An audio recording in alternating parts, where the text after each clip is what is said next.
യുദ്ധത്തിനായി കാത്തിരുന്ന നെതന്യാഹുവിനെ ബെൽജിയത്തിൽ നിന്നും കിട്ടിയത് എട്ടിന്റെ പണി. യുദ്ധക്കളത്തിൽ ആളിക്കത്താൻ പുതിയ ആയുധങ്ങൾക്കായി കാത്തിരുന്ന ഇസ്രായേലിന്റെ കണക്കുകൂട്ടലുകൾ തെറ്റിയിരിക്കുകയാണ്. അത്യാധുനിക യുദ്ധക്കോപ്പുകൾക്കായി കൊതിച്ചിരുന്ന നെതന്യാഹുവിനും സംഘത്തിനും വഴിമധ്യേ വില്ലനായി വന്നിരിക്കുകയാണ് ബെൽജിയം കസ്റ്റംസ്. ഗാസയെയും ലെബനനെയും തകർക്കാൻ കരുതിവെച്ച പടക്കോപ്പുകളുടെ ഘടകങ്ങൾ ബെൽജിയം പിടിച്ചെടുത്തതോടെ ഇസ്രായേൽ പ്രതിരോധം ശരിക്കും വിയർക്കുകയാണ്. ആയുധങ്ങൾക്കായുള്ള കൈനീട്ടൽ യൂറോപ്പ് തന്നെ തടയുമ്പോൾ ഇനി ആരുടെ വാതിൽക്കൽ ഇസ്രായേൽ മുട്ടുമെന്ന ചോദ്യം അന്താരാഷ്ട്ര രാഷ്ട്രീയത്തിൽ ചിരിയുണർത്തുകയാണ്. യൂറോപ്യൻ രാജ്യങ്ങൾ ഒന്നൊന്നായി വഴി തടയുമ്പോൾ ഇസ്രായേലിന്റെ യുദ്ധനയങ്ങൾ ശരിക്കും പെരുവഴിയിലായോ? റിപ്പോർട്ടുകൾ പ്രകാരം മാർച്ച് 24 ബ്രിട്ടനിൽ നിന്നും ബെൽജിയത്തിലെ ലീച്ച് വിമാനത്താവളത്തിലെത്തിയ സംശയാസ്പദ ചരക്കുകളാണ് പിന്നീട് അധികൃതർ പിടിച്ചെടുത്തത്. സാധാരണ കാർഗോ നീക്കമായി ആരംഭിച്ച ഈ യാത്ര ഏതാനും മണിക്കൂറുകൾക്കകം അന്താരാഷ്ട്ര രാഷ്ട്രീയ ശ്രദ്ധ പിടിച്ചുപറ്റുന്ന സംഭവമായി മാറുകയായിരുന്നു. 2 ദിവസങ്ങൾക്ക് ശേഷം ഈ സൈനിക ഉപകരണ ഘടകങ്ങൾ ഇസ്രായേൽ ആസ്ഥാനമായ ചലഞ്ച എയർലൈൻസിന്റെ പ്രത്യേക കാർഗോ വിമാനത്തിൽ ഇസ്രായേലിലെ ടെൽ അവീവിലേക്ക് കൊണ്ടുപോകാനായിരുന്നു പദ്ധതി. എന്നാൽ അവസാന നിമിഷത്തിൽ ബെൽജിയൻ സമാധാന സംഘടനയായ ബ്രെഡസാക്ടി ഇടപെട്ടതോടെയാണ് കാര്യങ്ങൾ മറഞ്ഞത്. ചരക്കിന്റെ സ്വഭാവത്തെക്കുറിച്ചും ലക്ഷ്യസ്ഥാനത്തെക്കുറിച്ചും സംശയമുയർത്തി സംഘടന അധികൃതരെ അടിയന്തരമായി വിവരം അറിയിച്ചു. തുടർന്ന് ബെൽജിയൻ അധികാരികൾ ഉടൻ പരിശോധനയ്ക്ക് ഉത്തരവിടുകയും വിമാനത്താവളത്തിൽ സുരക്ഷാ പരിശോധന ശക്തമാക്കുകയും ചെയ്തു. പരിശോധനയിൽ ഇത് സാധാരണ വ്യാപാര ചരക്കല്ല, സൈനിക ആവശ്യങ്ങൾക്ക് ഉപയോഗിക്കാവുന്ന നിർണായക ഉപകരണ ഘടകങ്ങളാണെന്ന സംശയം ശക്തമായി.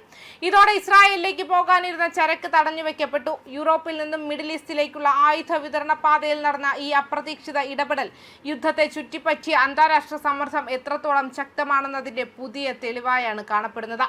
ബെൽജിയത്തിലെ വാലോണിയ മേഖലയിലെ മേധാവിയായ അഡ്രിയൻ ഡോളിമോൺ പ്രതികരിച്ചത് ശ്രദ്ധേയമായിരുന്നു. ഇസ്രായേലുമായി ബന്ധപ്പെട്ട വിഷയങ്ങൾ ഞങ്ങളുടെ നിലപാട് വ്യക്തമാണ്.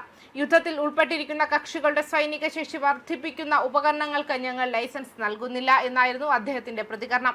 ഈ പ്രസ്താവന യൂറോപ്യൻ രാഷ്ട്രീയത്തിൽ ഇസ്രായേലിനെതിരായ വിമർശനം കൂടുതൽ ശക്തമാകുന്നതിന്റെ സൂചനയായി വിലയിരുത്തപ്പെടുന്നു. ബെൽജിയം പിടിച്ചെടുത്ത ഉപകരണങ്ങൾ എന്താണെന്ന് ഔദ്യോഗികമായി വെളിപ്പെടുത്തിയിട്ടില്ല. എന്നാൽ ഷിപ്പിംഗ് രേഖകൾ ഉദ്ധരിച്ച റിപ്പോർട്ടുകൾ പ്രകാരം ബ്രിട്ടനിൽ നിന്നുള്ള കയറ്റുമതി കോഡുകൾ സൈനിക വിമാനങ്ങളുടെയും ഫയർ കൺട്രോൾ സംവിധാനങ്ങളുടെയും ഭാഗങ്ങളുമായി പൊരുത്തപ്പെടുന്നതാണെന്ന് വ്യക്തമാക്കുന്നുണ്ട്. ഇത് സാധാരണ ചരക്കല്ല, നേരിട്ട് സൈനിക ഉപയോഗത്തിനുള്ള സാങ്കേതിക ഘടകങ്ങളായിരിക്കാമെന്ന സംശയം ശക്തമാകുന്നു.